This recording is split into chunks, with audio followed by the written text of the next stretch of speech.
올해 봄은 아주 꽃이 특별히 아름다웠던 것 같아요. 어느 해보다 꽃이 아름다웠던 봄이 지나고 이제 여름의 둘째 주일을 맞이합니다.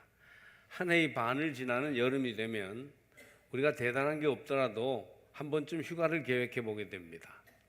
우리 사무실에서도 파트타임 전도사님이나 신학생들은 해당이 되지 않지만 담임 목사와 부교육자들은 해당이 되니까 서로 겹치지 않게 휴가를 계획해 보자 하였습니다. 저는 인도네시아에 있는 큰아이가 2달 전에 셋째를 낳았는데 가보지 못했기 때문에 이번에 이제 갈 계획을 가지고 있습니다. 교회학교 여름 행사가 끝나면 다녀오려고 합니다. 그런데 올해 특별히 이 휴가 때 하루 며칠만이라도 시간을 내서 아무도 없는 곳에서 좀 쉬어볼까 이런 생각이 문득 들었습니다. 목회자의 삶이란 보통 사람들이 생각하는 것보다 바쁜 일정이지만 사람들과 어울려서 매일 지낸다는 일이 사실은 어려움을 많이 주는 게 사실입니다. 가만히 우리 자신을 성찰해 보면 너무 많은 소리들과 시끄러운 소음은 우리의 영혼을 쉬지 못하게 하는 것 같습니다. 분주함과 익숙한 소리들에 시달려 자기도 모르는 사이에 불안하고 스트레스를 받습니다.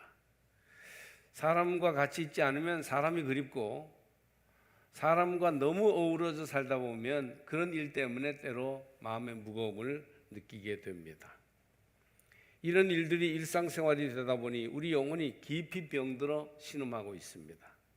특별히 바쁜 도회지의 삶을 사는 이들은 정말 영혼이 그런 면에서 쉴 틈이 없이 병들어 있다 이렇게 볼 수 있습니다. 단지 물리적인 시끄러운 소리만이 아니라 우리는 여러 가지 인간관계의 다발로 서로 연결되어 묶여 있고 직장이나 사업의 일정으로 매일 매여 있습니다. 바쁘지 않은 시간마저도 어딘가에 매여 있는 시간이기 때문에 진정한 자유나 평안이 없어요. 나는 너무 외롭다, 지금 생활이 홀로 되어 있다 하는데도 사실은 자유함이 없이 분주합니다. 마음이 지지 않으려고 뭔가 이렇게 드러나고 싶어 하려고 이렇게 되는 거죠.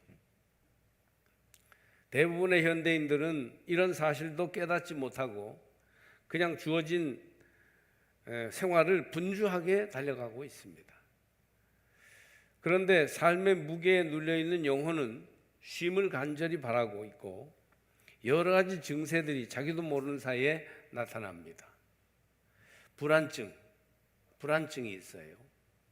이유를 모르는 우울 증세, 어딘가 도망가 버리고 싶은 마음, 잠이 잘 들지 않는 불면증, 예측 불가능한 미래에 대한 두려움, 화를 잘 내는 증세. 요즘 이상하게 난 화를 잘 낸다. 누군가를 붙잡고 한없이 울고 싶은 마음, 그런 마음들이 있다고 해요. 노름이나 술, 잘못된 남녀관계에 빠져서 벗어나지 못하는 거, 이거 벗어나야 되는데 하는데 마음이 자꾸 그리 쏠려가는 것이죠.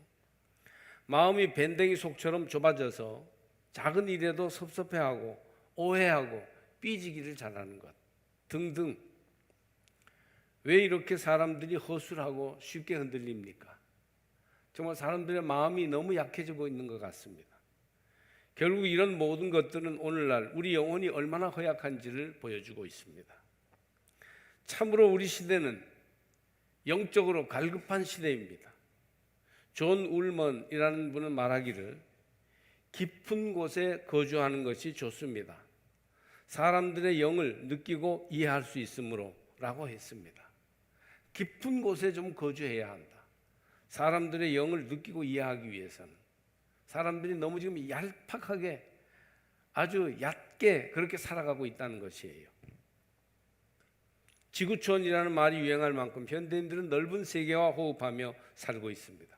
매일 TV나 인터넷에서는 외국 여행 상품들이 소개되고 사람들은 기회만 있으면 별 어떤 외국 여행을 가고 싶어 합니다. 1, 2년에 한 번이라도 여행비가 덜 드는 가까운 나라나 제주도라도 다녀오고 싶어 합니다. 오늘 아침 지구 반대편 미국이나 유럽의 친구나 가족과 인터넷으로 바로 소식을 주고받는 세상이 되었습니다. 그림까지 바로 즉석에서 주고받으면서 이야기합니다. 이렇게 넓어지고 빨라진 반면에 우리는 깊이를 잃어버렸어요. 내가 깊은 곳에서 하나님께 아뢰한다. 좀 전에 그런 찬송을 불렀는데 그런 깊이가 없습니다. 깊이가 없는 삶은 겉으로는 화려하고 즐겁고 감각적이지만 내면이 허약해요. 여러분 그런 거 느끼지 않습니까? 뭔가 막 바쁘게 화려하게 좋은 거 먹으면서 잘 다니는데 뭔가 마음이 허한 거예요. 존재의 뿌리가 내리지 못한 삶입니다. 마치 부평초처럼 뿌리가 떠 있어요. 그래서 많은 사람들이 왠지 모르게 불안해하고 잠 못 들고 힘들어하는 것입니다. 예수님께서 베드로를 부르실 때 그러셨어요. 깊은 데로 가서 그물을 내려 고기를 잡으라. 물론 그것은 갈릴리 바다의 깊은 데를 가리키는 것이었습니다마는 오늘 현대인들은 주님이 우리를 부르실 때 깊은 데로 그물을 내리라고 하시는구나. 이 삶의 깊은 데에 대한 묵상을 할 수 있는 구절이라고 봅니다.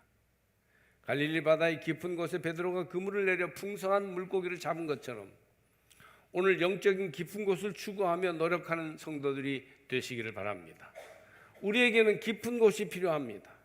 기도의 깊은 곳으로 들어가십시오. 그래서 깊은 기도 중에서 하나님을 만나시고 대화하시기를 바랍니다.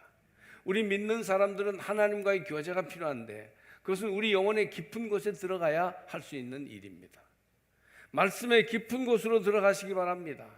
그저 축복해주고 내 귀에 듣기 좋은 얘기, 우스운 얘기만 즐거워하지 마시고 깊은 말씀을 사모하며 그 말씀 속에서 삶의 길을 찾는 지혜로운 성도들이 되시기를 바랍니다.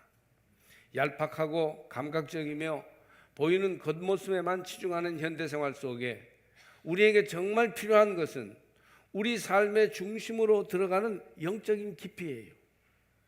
여러분은 영적인 깊이를 가지고 계십니까? 영적인 깊은 곳에서 하나님과 대화하고 있습니까?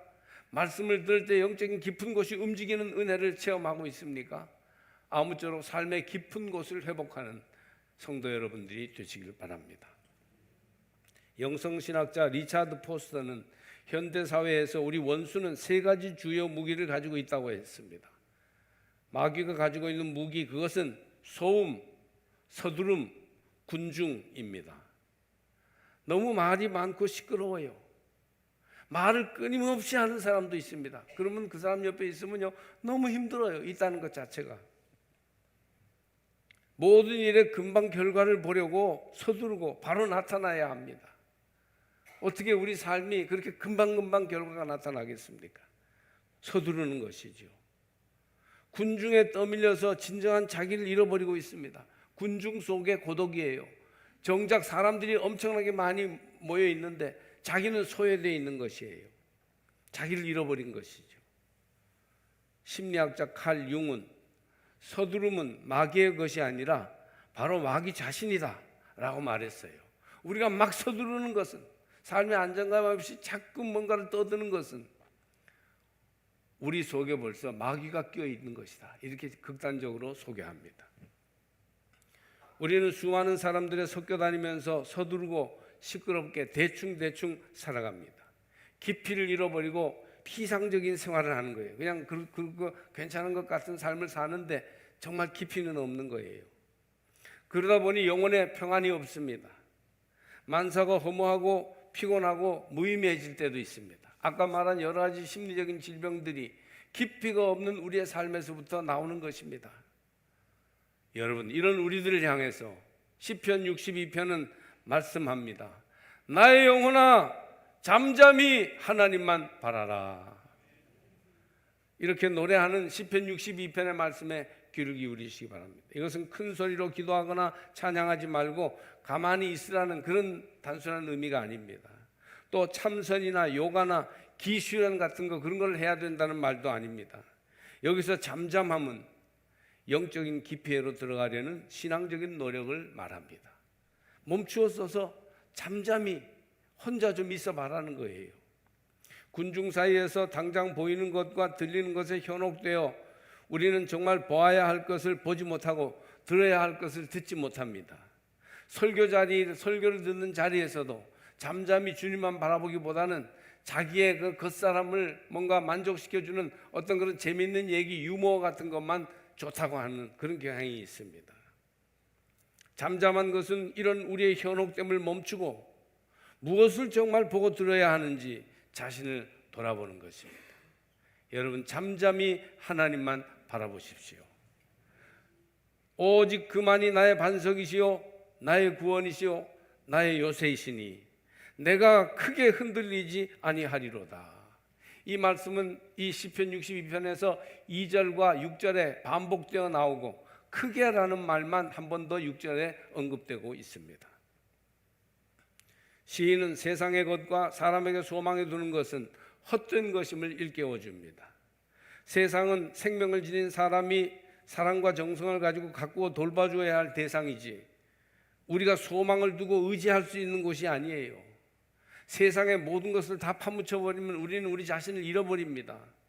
그러므로 세상은 돌보고 사랑해야 할 대상이지 우리가 희망을 두고 거기에 소망을 가질 대상이 되지 못하는 것입니다.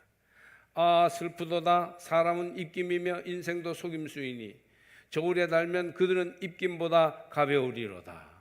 9절 말씀이죠. 포악을 의지하지 말며 탈취한 것으로 허망하여 지지 말며 재물이 늘어도 거기에 마음을 두지 말지어다. 10절 말씀이에요. 사람도 마찬가지입니다. 소망을 두고 따르고 의지할 하나님을 외면하고 세상과 사람, 돈과 쾌락을 의지하는 사람들은 어리석은 사람으로서 크게 실망하게 됩니다. 인생을 잘못 사는 거예요. 세상과 사람과 돈의 목적을 두고 사는 것은 우리의 삶을 깊이를 잃어버리는 허망한 삶으로 만들어가는 것입니다. 큰 기업에서 그 기업이 한참 잘 나갈 때 임원으로 근무하던 사람이 있었습니다. 좋은 차를 타고 고속도로를 달리다 일순간에 사고가 났어요. 정말 멀쩡한 안정된 삶을 살던 사람이 일순간에 교통사고에서 단 한 번의 실수로 큰 사고가 났습니다. 차가 뒤집혀서 떨어지는 순간 죽었구나 했답니다. 그런데 천만다행으로 불이 나지 않고 살아나서 회복이 되었습니다. 차가 떨어질 때 거꾸로 뒤집혀서 기름이 샜다면, 그리고 그 기름에 불이 붙었다면 빠져나오지 못하는 그 사람은 살아날 수가 없었습니다. 그런데 그렇게 위험한 순간에 차가 뒤집혔는데도 다시 바로 서고, 그리고 기름이 새지 않아서 불이 나지 않았기 때문에 그는 중상을 당했지만 죽지 않았습니다. 바쁘게 정신없이 살다가 불시에 사고를 만나 병원에 입원하고 보니 그때서야 비로소 자기 생활을 돌아보게 되었어요. 이제는 꼼짝없이 이 중한 병을, 부상을 가지고 오래도록 병원에 있어야 하니까 자기를 돌아보지 않을 수 없었습니다. 그동안 인생을 잘 살아왔다고 생각했는데, 정말 많은 것을 얻으며 누린다고 생각했는데 그게 아니었어요. 그는 먼저 자기 자신을 잃어버렸다는 것을 알았습니다. 열심히 살긴 살았는데 나는 뭐야? 내가 누구야? 자기를 잃어버렸어요. 그리고 가족과 친구도, 사실은 가족과 친구를 위해서 일한다고 했는데, 가족과 아이들을 위해서, 그런데 가족도 친구도 다 잃어버렸음을 발견하게 되었습니다. 바쁜 생활, 성공적인 그런 업무에 매달려서 그는 친구도 가족도 잃어버렸습니다. 결국 그는 어렸을 적부터 믿었던 하나님을 완전히 잃어버리고 예배하는 자리에서 완전히 떠나서 하나님 없는 삶을 살고 있음을 스스로 발견하게 되었습니다. 삶의 참 의미도, 진정한 구원도, 가족과의 참 사랑도 없이 이기적인 삶을 보내면서 육의 소욕을 따라 정욕을 만족시키며 살았음을 알게 되었습니다. 물질은 좀 얻고 세상적으로 인정은 받고 쾌락을 누리면서 살았지만 그의 삶은 정말 깊이를 다 잃어버렸습니다. 다 얻은 줄 알았는데 모두 잃어버렸다는 것을 알았습니다. 이 사람은 중상을 당했지만 자기를 되찾을 때가 바로 그때라는 것을 알았습니다. 그는 눈물로 회개하며 어렸을 적부터 믿었던 잃어버린 하나님, 그분께로 다시 돌아와서 참된 마음의 안식처를 찾았다고 합니다. 그는 자기를 회복하고 가족을 회복하고 삶의 본질을 다시 되찾은 뒤에 부상을 회복하고 삶의 자리로 돌아오게 되었습니다. 그 사람뿐이겠습니까? 오늘날 정신없이 달려가는 현대인들을 향하여 성서는 나의 영혼아 잠잠히 하나님만 바라라고 깨우쳐 줍니다. 오늘 이 시편 62편의 말씀이 내게 들려주시는 성령의 권고로 들려지기를 축복합니다. 성서는 나의 영혼아 잠잠히 하나님만 바라라고 말씀하고 있어요. 우리가 소망을 두고 사는 돈은 우리에게 기쁨을 주기보다는 고민과 아픔을 줍니다. 10 중에서 9이 고민이고 번민이고 불안이고 하나만 만족이에요. 그런 돈을 우리는 너무 많은 에너지를 바치면서 추구하고 있습니다. 있으면 있어서 골치, 없으면 없어서 괴로움이에요. 우리가 정말 정성을 다했던 가족과 친구도 사실은 우리를 실망시킬 때가 많습니다. 여러분이 하나님의 의와 사랑을 구하며 정직하고 바르게 살아갈 때 가족들의 존경과 사랑을 받게 되지, 가족들을 잘 살게 하겠다고 성공시키겠다고 아웅다웅하면서 하나님을 잃어버리고 영적으로 각박하고 못되게 살면 나중에 가족들을 통해서 아픔을 겪게 됩니다. 3절 4절을 보니까 이렇게 돼 있어요. 넘어지는 담과 흔들리는 울타리 같이 사람을 죽이려고 너희가 일제히 공격하기를 언제까지 하려느냐. 그들이 그의 높은 자리에서 떨어뜨리기만을 꾀하고 거짓을 즐겨하니 입으로는 축복이요 속으로는 저주로다. 겉으로는 축복을 하지만 사람들이 속으로는 저주하고 있다. 등에 칼을 꼽으려고 하고 있다. 그런 얘기예요. 이런 허무한 삶을 살지 말고 하나님을 바라봐라. 그렇게 시편은 말합니다. 잠잠히 하나님만 바란다는 것은 무기력하고 우유부단한 태도로 생각될지도 모르겠습니다. 왜 하나님만 바라보냐? 자기가 일하고 책임져야지, 그렇게 생각할 수 있습니다. 하나님을 믿느니 내 주먹을 믿겠다, 술 취해서 그렇게 말하는 사람도 있습니다.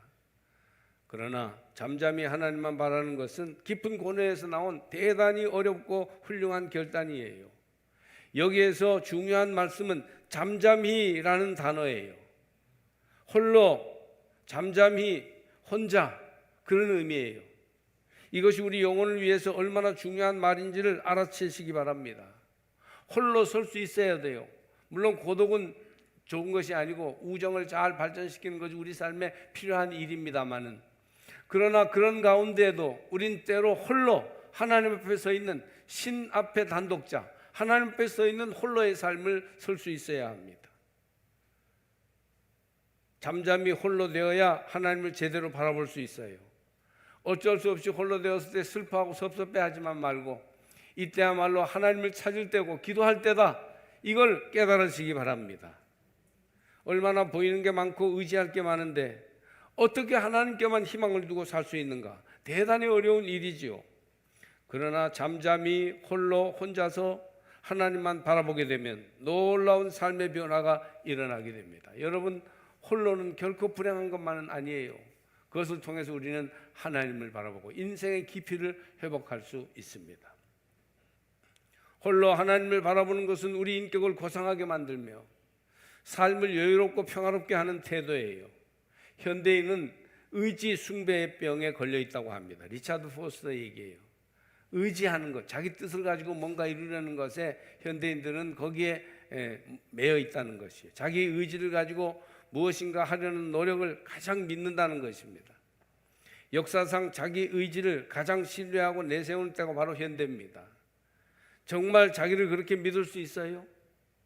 지나친 자기 의지 신뢰가 우리 시대 비극의 원인이라고 말할 수도 있습니다. 거기에서 사람들이 심정이, 영혼이 불안하고 힘들어지는 거예요. 자기를 지나치게 자기가 뭔가 뜻하고 계획한 대로 인생이 되어야 한다고 생각하는 것이죠. 나의 영혼아 잠잠히 하나님만 바라라. 이 말씀 속에는 자기 힘으로 발버둥 치지 않더라도 잠잠히 확실히 하나님께 의지하면 결코 넘어지지 않는다는 부동의 확신이 담겨 있습니다. 하나님만 바라면 절대 넘어지지 않는다. 하나님만 바라면 하나님께 소망이 있다. 이런 변하지 않는 확신은 두 가지 믿음에서 나옵니다. 하나는 하나님만이 나의 반석이시오 라는 존재론적인 인식입니다. 하나님이 우리 존재의 바탕이 된다는 거예요. 쉽게 변하고 요동하는 세상에서 하나님만이 만고불변에 흔들리지 않는 유일한 토대가 아닙니까? 하나님께 의지하는 것만큼 확실한 것은 없습니다. 현대인들은 솥불에 개주를 매듯이 살아간다고 해요. 솥불이 어떻습니까? 튼튼하긴 하죠. 그래서 거기에 개주를 맵니다. 그러면 소가 움직이는 때에 따라서 개는 움직이게 됩니다. 동구 밖으로 소가 나가면 개도 나가야 되고 밭갈로 소가 나가면 개도 따라가야 됩니다. 원하든 원치 않든 움직이는 솥불에 줄을 매면 피곤합니다. 인간을 의지하고 자신을 의지하고 권세를 의지하고 돈을 의지하는 생활이에요. 굉장히 힘이 될 것 같지만 그것이 궁극적인 우리의 삶을 붙잡아 주는 것이 되지 못합니다. 하나님께 우리의 인생을 놓아야 해요. 하나님은 모든 것이 바뀌어도 바뀌지 않는 부동의 동인입니다. 영어로 unmoved mover, 자기는 움직이지 않으면서 모든 것을 움직이게 하시는 분이라는 뜻이에요. 존재의 제일 원인, 그분이 바로 하나님이시다 하는 것입니다. 모든 것을 살아 움직이게 하시면서 자기는 요동치 않고 계시는 한 분, 그분이 바로 하나님이셔요.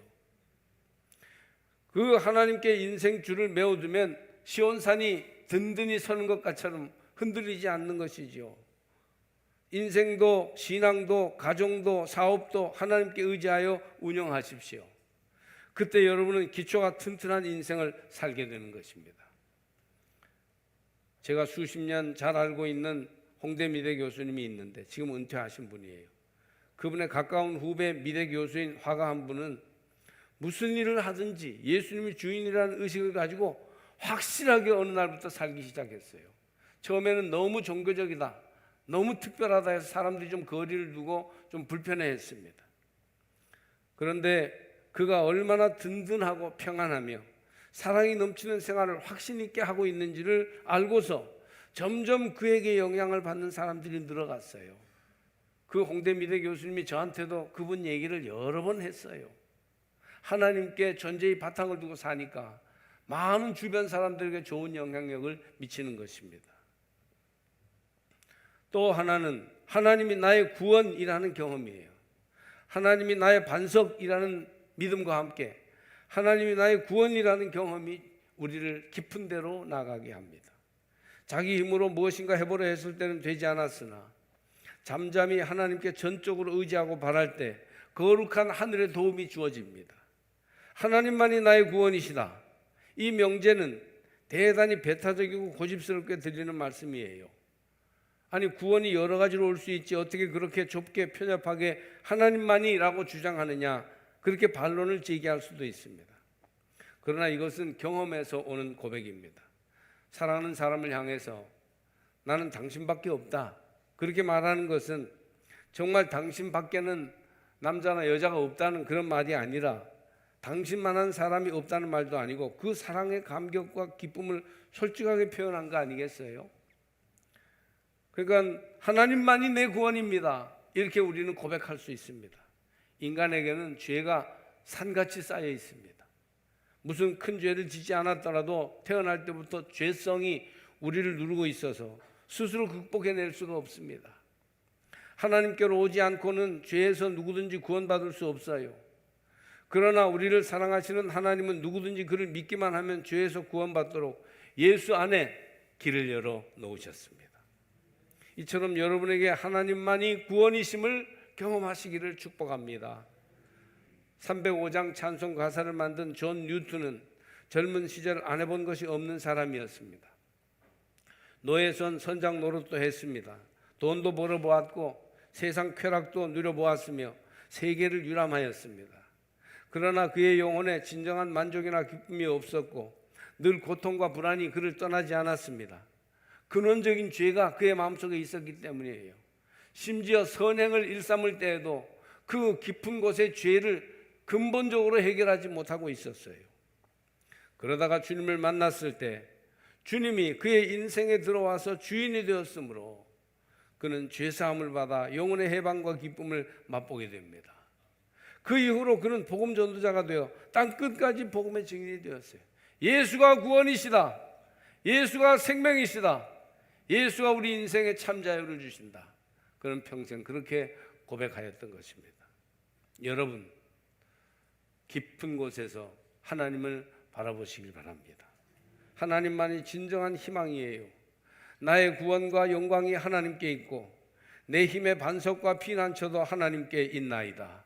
7, 8절 말씀이죠. 하나님께 소망을 두고 사는 백성은 복이 있습니다. 하나님이 우리가 기도하고 바라는 것 이상을 주실 것이기 때문입니다. 유사일에 하나님께 희망을 두고 사는 백성은 다 자기가 할 수 있는 것 이상의 복을 받았습니다. 하나님은 진정한 희망이 되십니다. 하나님은 우리의 삶을 온전히 높은 곳으로 인도하여 가십니다. 이번 여름에는 생활 속에서 기도와 묵상 시간을 가질 때에나 아니면 휴가 때 어디 수양관이나 한적한 장소를 찾아서 홀로 외로이 아무도 없는 곳에서 시간을 가지시기를 권고합니다. 그리고 마음의 눈을 들어 오직 하나님만 바라보시기를 바랍니다. 우리가 근본적으로 바라봐야 할 분은 하나님이십니다. 언제든지 하나님 그분만을 의지하고 하나님에게 자기 속마음을 털어놓으세요. 가장 친한 친구처럼 하나님과 교제하십시오. 그게 바로 기도예요. 하나님을 바라보며 우리의 속마음에서 하나님께 우리 속을 털어놓으면 그게 기도가 되는 거예요. 의지한다는 말은 믿고 교제한다는 의미입니다. 신앙생활은 하나님과 교제하는 게 있어야 돼요. 깊은 곳에서 하나님과 대화하고 하나님께 속마음을 털어놓고 하나님이 내게 속삭이시듯이 응답하시는 것을 경험하고, 이것이 바로 깊은 주님과의 신앙생활이죠. 사람을 의지하고 속마음을 털어놓아 보십시오. 그러면 해결도 되지 않고 나중에 좋지 않은 소문에만 시달립니다. 주님을 의지하고 속마음을 털어놓으면, 하나님을 100% 의지하고 바라면 하나님이 이 세상 것이 아닌 거룩한 하늘의 것으로 채워주십니다. 그것은 우리에게 가장 필요하고 좋은 도움이 될 것입니다. 하나님을 바라보고 하나님과 속을 털어놓으시고 대화하십시오. 하늘에 속한 사람이라는 책을 쓴 리우전잉이라는 그런 중국 사람인데, 리우전잉, 유진영 이렇게 쓰는 리우전잉이라는 사람이 있는데, 하늘에 속한 사람이라는 책을 썼어요. 중국 지하교회 지도자 얘기입니다.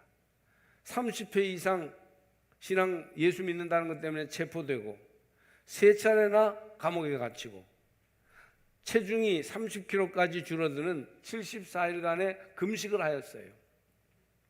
완전히 뼈만 남을 정도로 금식을 74일간 죽기를 무릅쓰고 했던 것이죠. 거의 74일 금식하면 죽습니다. 하나님의 일에 목숨 바쳐 헌신한 분입니다. 그 역시 마음이 죽을 지경이 된 때에 큰 깨달음을 얻었다고 합니다. 그건 뭐냐 하면, 내가 하나님의 종으로 선교사로 열심히 남들보다 더 열심히 복음을 전하는데 그러는 가운데도 하나님을 바라보는 것이 부족하다, 이걸 깨달았어요. 사역이 우상이 되어버렸다는 거예요. 하나님을 향한 사랑보다는 하나님을 위한 일이 우선이 되었습니다. 물론 나는 여전히 매일 새벽 5시에 일어나 다른 교회 지도자들과 함께 기도했고 하루도 거르지 않고 성경을 읽었다. 그러나 그것은 예수님과의 친밀한 관계에서 자원하는 심정에 의한 것이 아니라 의무감과 타성에 젖은 행동이었다. 이렇게 그가 고백합니다. 우리 믿는 사람들은 언제 어디서나 하나님을 바라보는데 더욱 힘써야 해요. 그게 영적 생활이요 경건한 삶입니다. 우리에게는 때때로 하나님만 바라보는 영적 집중과 회복이 필요해요. 지금이 바로 그때입니다. 내일이면 늦습니다. 지금이 기도하며 말씀 안에서 하나님만 바라볼 때입니다. 지금 여러분의 잃어버린 깊은 기도를 회복할 때입니다. 이번 여름이야말로 잠잠히 하나님만 바라봐야 할 때입니다. 너무 사람들과 시끄럽게 어울리며 돌아치다 보니 마음이 병들었어요. 불안증과 불면증과 여러 가지 복잡다단한 그런 마음의 병이 생겼어요. 성도는 고독을 즐길 줄 알아야 됩니다. 홀로 시간을 내어 하나님만 바라보고 하나님과 교제할 수 있어야 됩니다. 우리가 하나님과만 교제하는 일을 즐겨하지 않는다면 우리는 성도라고 말할 수도 없어요. 이 시간 이 하나님과의 교제야말로 우리 존재를 충만하게 하고 기쁘게 하며 힘있게 하고 우리 영혼을 새롭게 살릴 줄 믿습니다. 나의 영혼아 잠잠히 하나님만 바라며 나의 구원이 그에게서 나오는도다. 나의 영혼아 잠잠히 하나님만 바라라. 무릇 나의 소망이 그로부터 나오는도다. 아멘. 하나님만 바라볼 때 기쁨이 있습니다. 그 기쁨을 여러분도 간직하시기를 축복합니다. 하나님만 바라볼 때 용서와 사랑이 있습니다. 용서와 사랑으로 모든 인간관계가 여러분 주위에서 회복되시길 바랍니다. 하나님만 바라볼 때 평화가 있습니다. 하나님만 바라볼 때 거룩함이 있습니다. 하나님만 바라볼 때 영광과 은혜가 있을 줄 믿습니다. 내 영혼이 하나님만 바라봅니다. 그리하여 살아나고 회복되기를 원합니다.